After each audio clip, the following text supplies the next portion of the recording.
It had become very clear that the 2025 Orioles needed to make a change, and a change they certainly made. Brandon Hyde has been fired as Orioles manager here in his 7th season. I'll break down all the fallout and what comes next for the Orioles coming up on this episode of the Locked On Orioles podcast.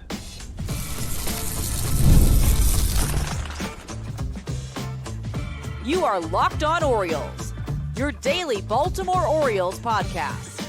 Part of the Locked On Podcast Network, your team every day. Hey there, Orioles fans. Today is Saturday, May 17th, 2025, and welcome back into the Locked On Orioles podcast, part of the Locked On Podcast Network, your team every day. As always, I'm your host, Connor Newcomb, and coming up on today's episode, we're going to break down the breaking news from Saturday morning. The somewhat surprising, but somewhat not surprising decision by the Orioles to fire manager Brandon Hyde amidst their 15-28 disastrous start to this 2025 season. Thank you so much for jumping in here to kind of an emergency special weekend episode. I feel I owe it to some of you, though. As you know, I've been dealing with COVID throughout the week. That's why there was no Wednesday or Thursday episode. Was able to get back with you on Friday to recap the Orioles being swept by the Twins this week. They, of course, lost again to the Nationals on Friday night, which we'll talk about. But you're going to get a full episode here to make up for it, breaking down the Brandon Hyde firing. Brandon Hyde signing was a while ago. I am still in somewhat COVID mode. That's why I was not able to go and do a full live episode, because as I'm recording here on Saturday afternoon, I'm probably going to have to pause this multiple times so I can cough and sneeze and do all that fun stuff as well. But it's going to be a little slower pace, not as high energy, kind of as Friday's episode was, because the COVID's still bearing down on me. I thank you for your patience. Hope you still enjoy the episode. We're still going to break down this Hyde move from every single angle. If you like the show, make sure you are subscribed wherever you listen. Leave a 5-star rating and a review, Spotify, Apple Podcasts, wherever you get your pods. And of course, we're here on YouTube. Make sure to like, comment, and subscribe to the Locked On Orioles YouTube channel. And I want you to let me know right here in the YouTube comments what you think about the Brandon Hyde move and who you would target next to be the Orioles manager. But let's break it down. The Orioles, Jeff Passan of ESPN breaking the news Saturday, the Orioles following shortly with a press release. Brandon Hyde has been fired as Orioles manager. Hyde, who was hired back in November of 2018 to take over this team shortly after Mike Elias was hired as GM. The Orioles had cleaned house with Dan Duquette and Buck Showalter after a disastrous 2018 season, and they knew they were going into a full rebuild. And they felt Brandon Hyde, who had never been a big league manager before, but had spent a lot of time in big league dugouts as the bench coach and the first base coach for the World Series winning Cubs. That's where he was, where the Orioles hired him from. They felt that he had a lot of good experience and he could push them through the path of this rebuild. He was on the same page with Mike Elias. He knew he'd be coming in and managing a lot of losing teams, and that is absolutely what happened early in his time. We know how bad those teams in 2019, 2020, and 2021, they won 54 games, 25 games in the shortened season, and then 52 games in Hyde's first season. But I thought he did an incredible job keeping that clubhouse, that team together as best he could. Players always going in and out, different guys, prospects, journeymen, just the Orioles trying to find something as they completely overhauled the minor league system. And now in his 7th season as Orioles manager, he is let go. Now, Hyde finishes with a .421 and .492 record as Orioles manager. That's a .461 winning percentage. But 3 of those seasons, as I mentioned, were during a full rebuild. Since 2022, that's the time I think most Orioles fans consider, really since the May call-up of Adley Rutschman is when the O's kind of ended the rebuild and tried to start winning again. But since the start of 2022, Hyde is .290 and .239. That's a .548 winning percentage with an AL East title in 2023, back-to-back playoff appearances, including 2024, although the Orioles, under Hyde, 0-5 in the postseason. He never won a postseason game as Orioles manager. They were swept out back-to-back years, and he was the runner-up in 2022 and then won the 2023 American League Manager of the Year award. I personally think, I'm sure some people out there would disagree with this, they are wrong, honestly. I think overall, Brandon Hyde did a great job, especially early on. If you're going to say Hyde did a bad job, especially early, basically through 2023, you're lying to yourself. You're trying to make up things that didn't happen. He did it, and it was an impossible job, and he did it in an incredible way. And there was a lot of talk about how a lot of teams, when they hire a manager to come in during a rebuild, they're just going to get rid of him once the team turns around and hire a veteran manager instead. Hyde showed so much during that time in the rebuild and the complete turnaround the Orioles did going from 52 to 83 wins from 2021 to 2022. He earned the respect of the front office and he earned the ability to stay in that job. And the Orioles stuck with him through and out the other side of the rebuild, winning earlier than they thought in 2022. He managed a heck of an incredible, unforgettable 2023 season. No Orioles fan will ever forget 2023. I don't care how the playoffs ended. That season was magical. And of course, the issues started midway through last year with all the injuries. They were about a 500 team down the stretch. They get swept out of the playoffs. This year's been a new low, a 15-28 start to the season. It feels like here on May 17th, the Orioles are already out of it in 2025. That is not how a team that is built to go to the playoffs should look at this point. And this season has been an absolute disaster, and that's kind of why we got here. 25th in runs scored, 26th in runs allowed, 28th in team ERA, last in batting average, runners in scoring position, 18 in defensively outs above average, and more than half of this roster is underperforming right now or injured, and that's one of the big reasons why they're playing so poorly. Only the Colorado Rockies and the Chicago White Sox have fewer wins than the Orioles at this point in 2025. And for this team to turn it around and get to the postseason, I would target 86 wins, right? There were two teams, Kansas City and Detroit, that both got in last year with 86 wins. There was another team a couple of years ago that got in with 86 wins. That's kind of the baseline of getting the final wild card spot with the 6-team postseason is 86 wins. The Orioles would have to go 71-48 in their final 119 games to finish with 86 wins. They'd be basically playing at a 600 clip of winning percentage for the rest of the year. It's something this team could do. They have the talent to do it, but it gets more and more unlikely to do that the more and more days pass by and the more and more games that the Orioles lose. And I think really this decision and all of this came to a head last night. I want to talk some, and I'm going to talk for a while about Friday night's game against the Nationals. The Orioles lost 4-3 in the opening game of this series against Washington to drop their fourth straight. It's been a horrible May, despite the fact it's supposed to be the easiest month for the Orioles. It was, I believe they had the easiest May schedule of any team in baseball coming in, and we didn't see the Twins getting red hot. They've now won 12 in a row. They beat the Brewers to win another game on the road on Friday night. So, yeah, that's been tough for the O's. They were terrible, and then they got red hot and beat the Orioles 6 times in the last 2 weeks. But a lot of this is the Orioles doing. They are not taking advantage of some of these games against teams they should beat.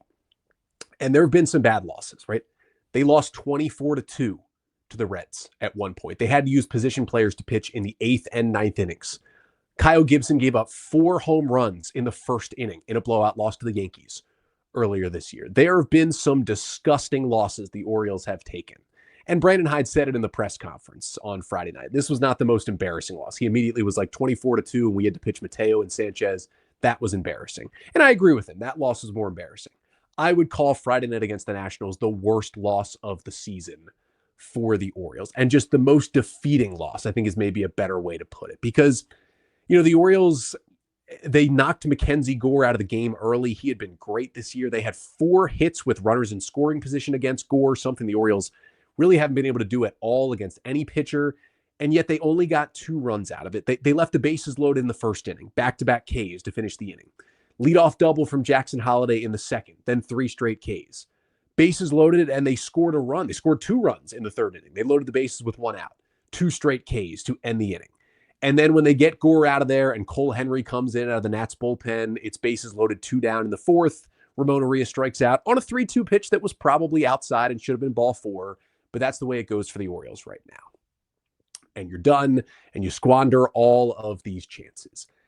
Just some unbelievable stats to look at. It's not just the feeling of last night, which was really, really bad. It's the stats to go with it. Mackenzie Gore, he was the first starter in the modern era, that begins in 1901, who did not even finish 4 innings in a game, allowed 10 plus hits, struck out at least 9, and allowed 2 or fewer earned runs in one start.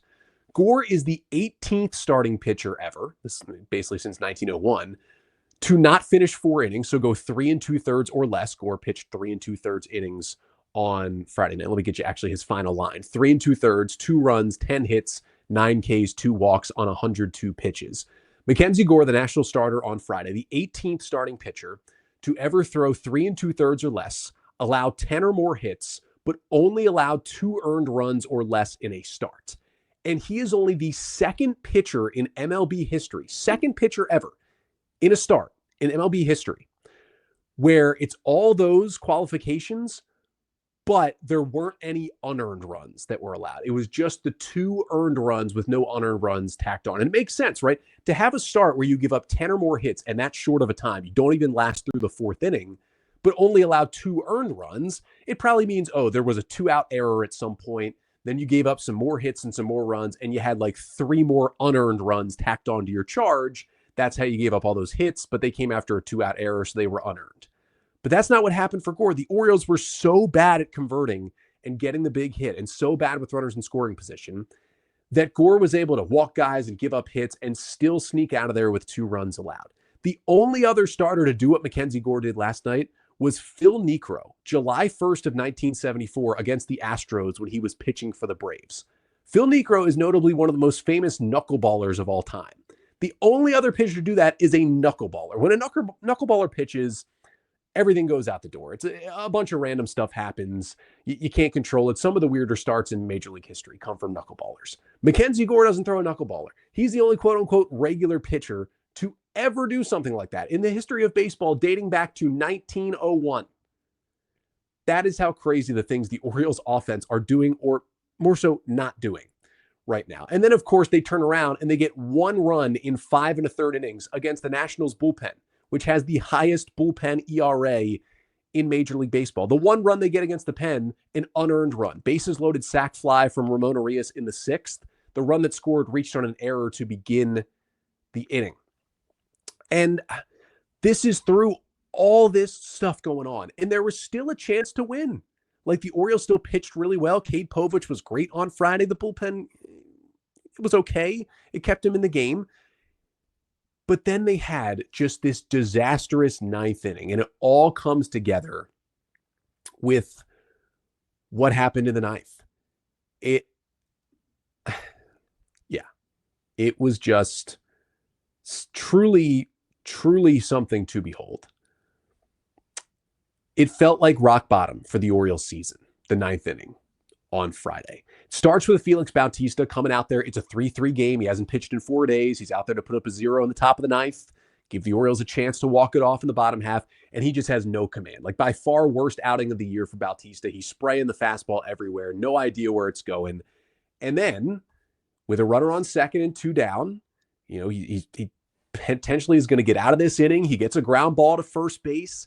He gets over there quickly, but then some bad footwork by first kind of slows him down. Mountcastle flips in the ball, and the runner beats Bautista to the plate. And instead of immediately turning around towards home, knowing, hey, there was a runner at second, he's at third now, he might try to score, Bautista lollygags, is upset that he didn't get it to the base. And by the time he turns and throws home, even though the throw was bad, the run would have scored anyway. And the Nats, on what should have been a ground out to end the inning, take a 4-3 lead.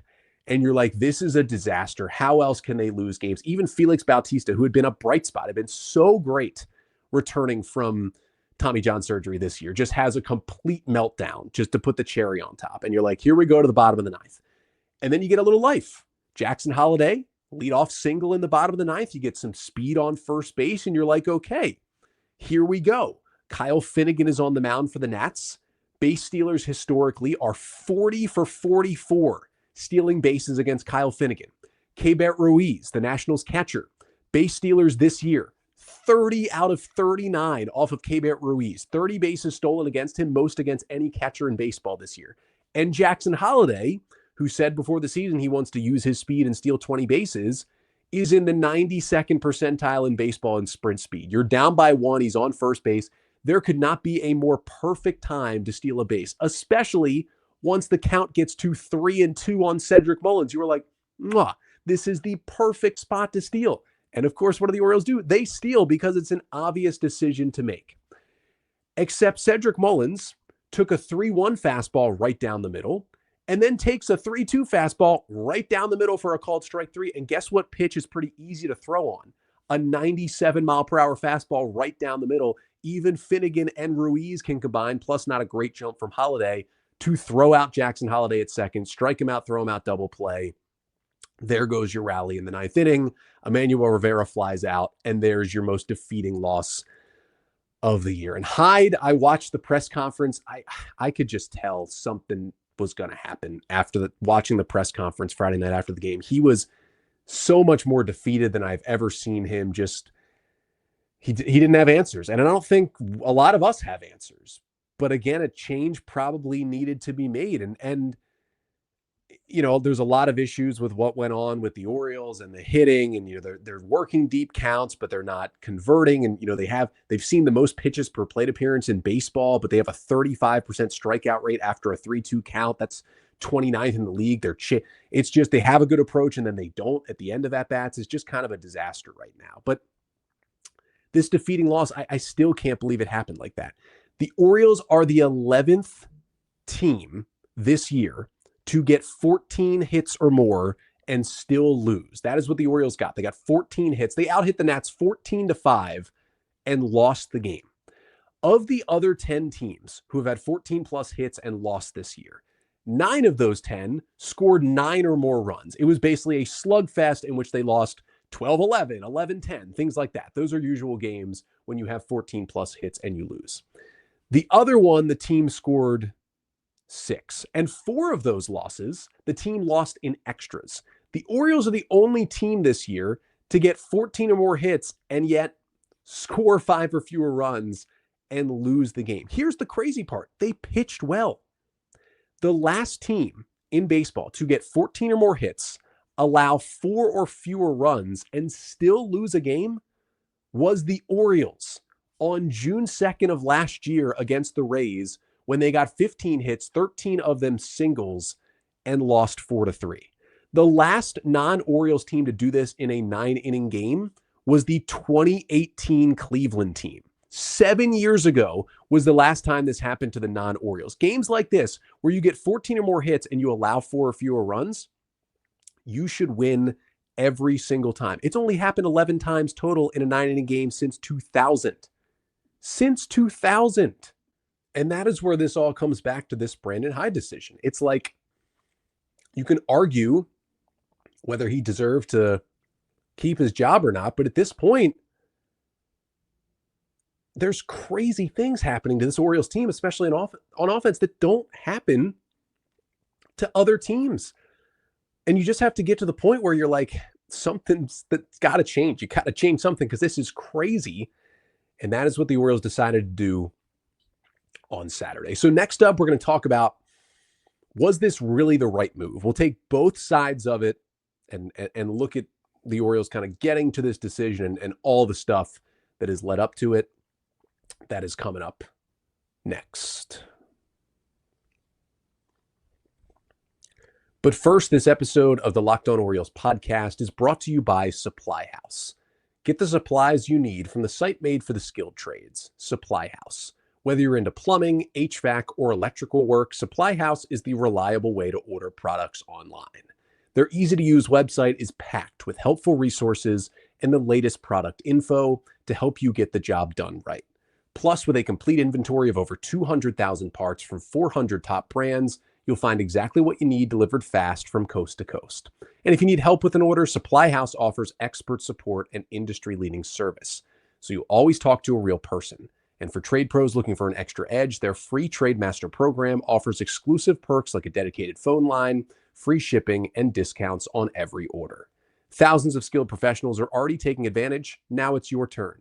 Join the Trade Master program today at supplyhouse.com/TM and start ordering plumbing, HVAC, and electrical supplies with just a few clicks.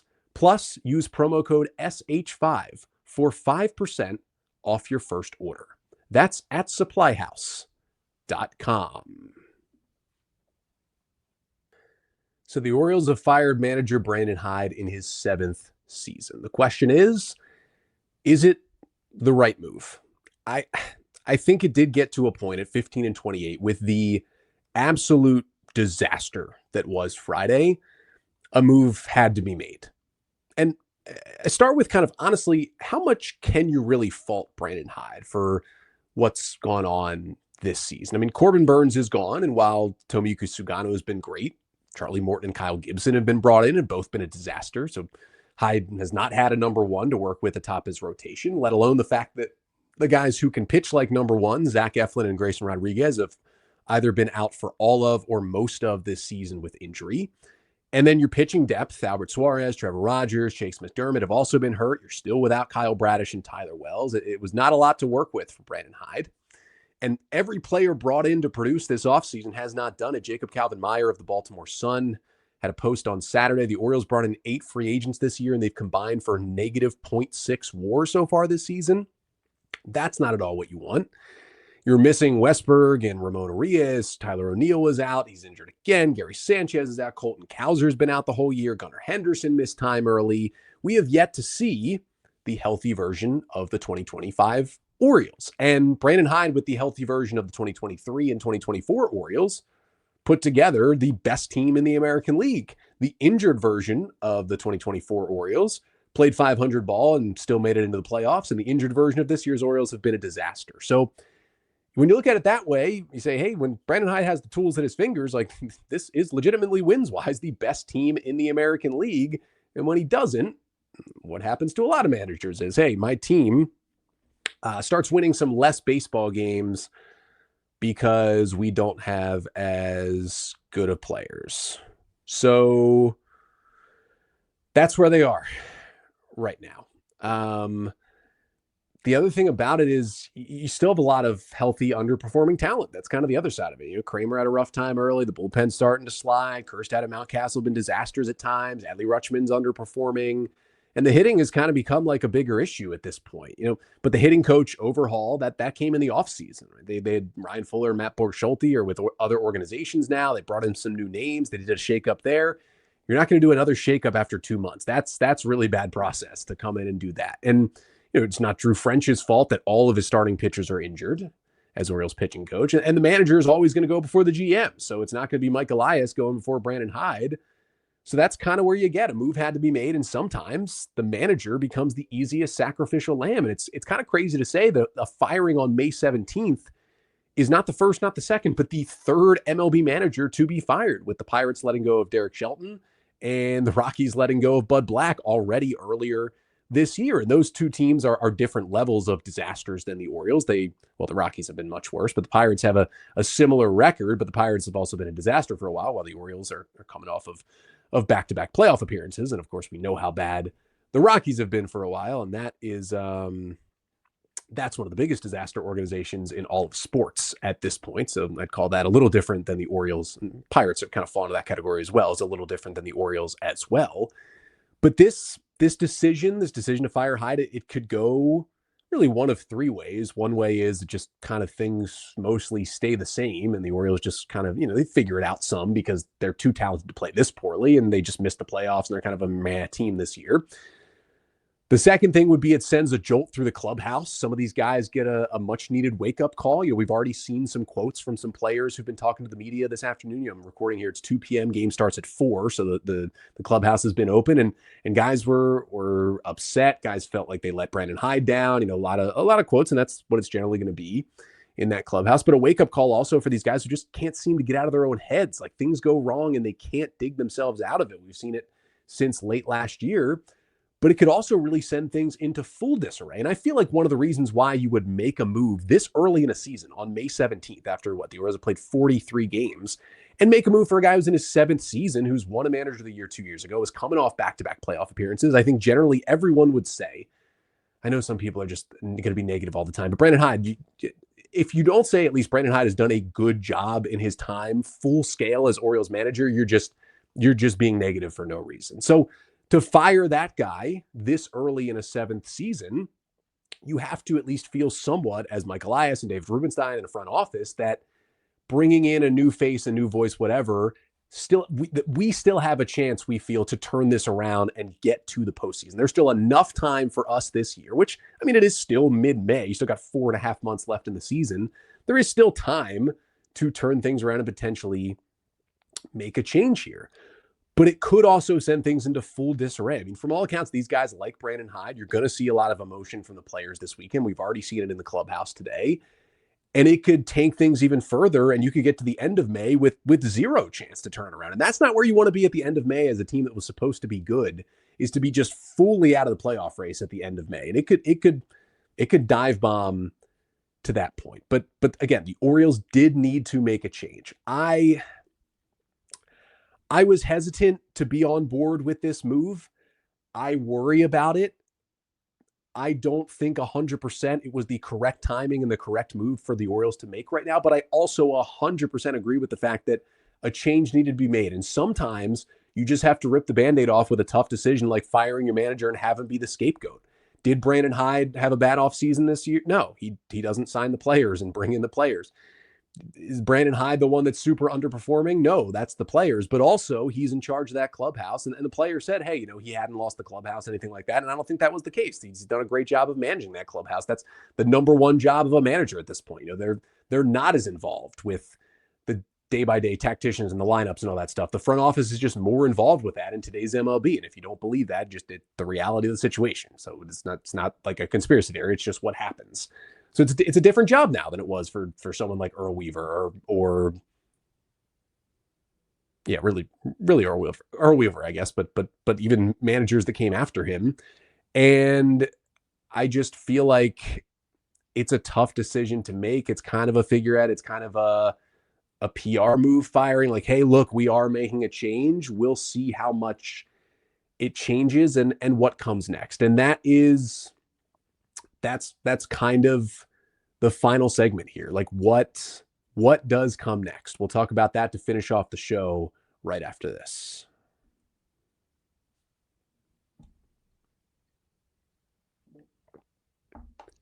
So Brandon Hyde is out as Orioles manager early on in his 7th season at the helm.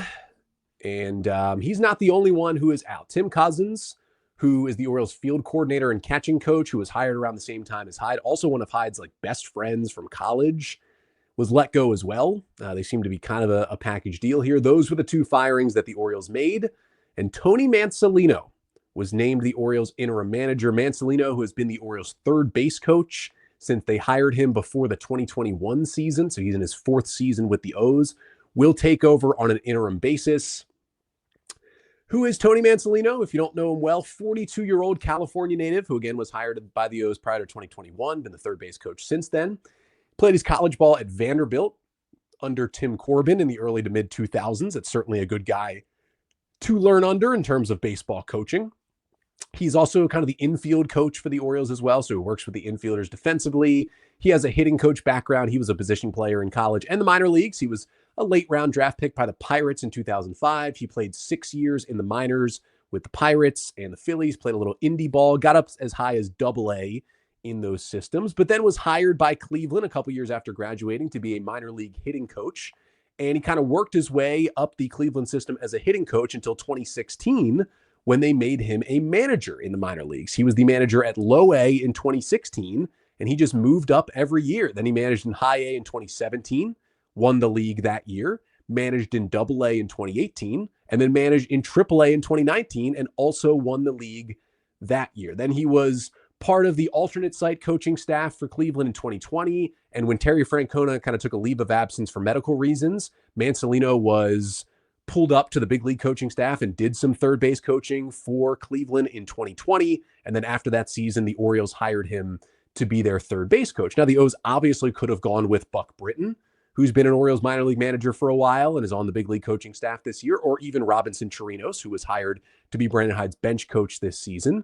But they went with the guys with the most combined managerial and MLB coaching staff experience. And that is, of course, Tony Maniscalco being pushed into this role. Now, you can make the argument, and I like to make this argument, that if you think the problem in your clubhouse is, the voice is getting stale, we need a different voice, you can make the argument that just promoting a guy from your own staff in Maniscalco, who's now in his 4th season along with Brandon Hyde, just having him in there really isn't that much of a different voice, considering it's a unit of a coaching staff working together.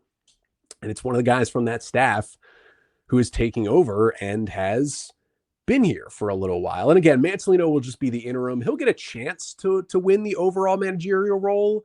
I doubt he would get the full-time job after 2025 unless he kills it. It's most likely that he finishes out the season. The Orioles do a full search this offseason and have a new manager for 2026. That'll be a later episode to talk about who some of those candidates could be. But he would have a chance. I mean, the best case scenario of this situation is the 2022 Phillies. They were 22 and 29 when they fired Joe Girardi. Rob Thompson, his longtime bench coach, took over. And Thompson turned him around and took him to the World Series that year when they lost to the Astros. Like that, honestly, if the Orioles lost in the 2025 World Series, that feels like a dream scenario for me. Like I think all of us out there would take that 100 out of 100 times. The Phillies had a much better roster and looked a lot better even at 22 and 29 that year, but it's possible the Orioles still have some talent.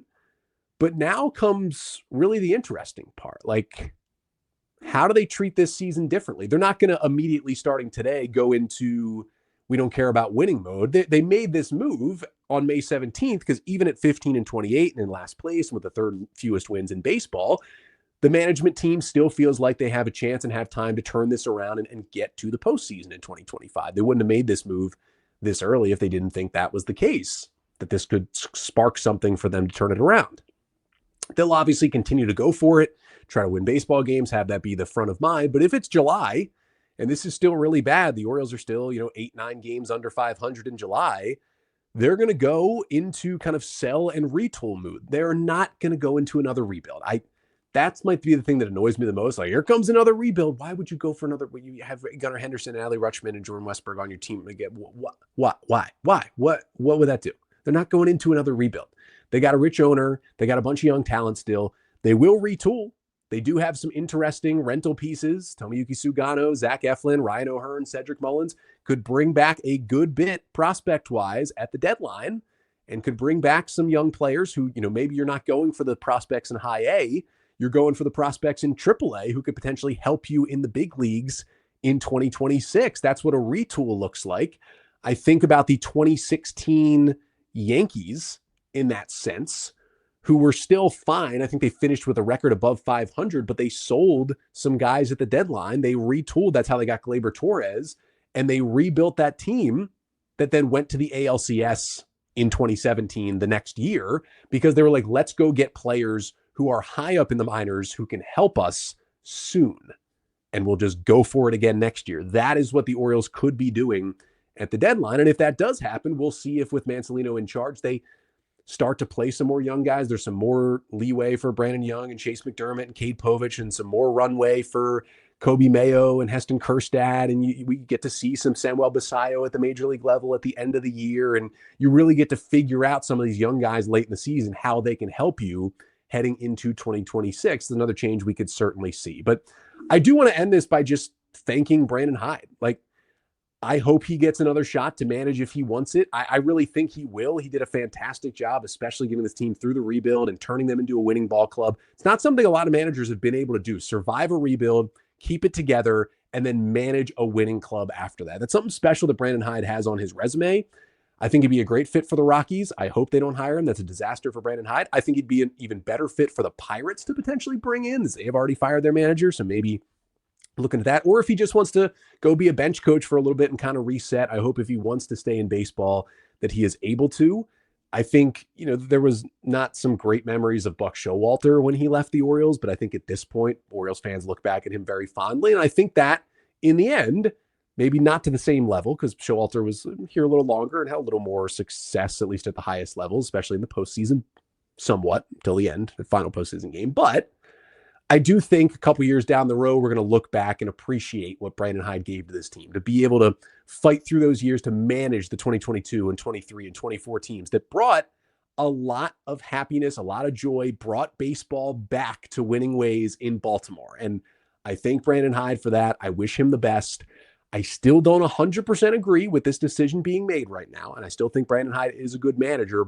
But on the flip side, I am in total agreement in saying a change needed to be made. And when you look around and you think about, okay, what change, what spark, what could do it? I talked about it a couple weeks ago. Like, if you DFA Morton, you option Mountcastle, you make some player personnel somewhat shocking-ish moves to some veterans that maybe, I don't know if that was going to do it. It's gotten so bad that if they still feel they can turn it around, and I want them to feel that. I don't want them to throw away the season in mid-May. That's a lot of bad baseball we got to watch through for the next 4.5 months.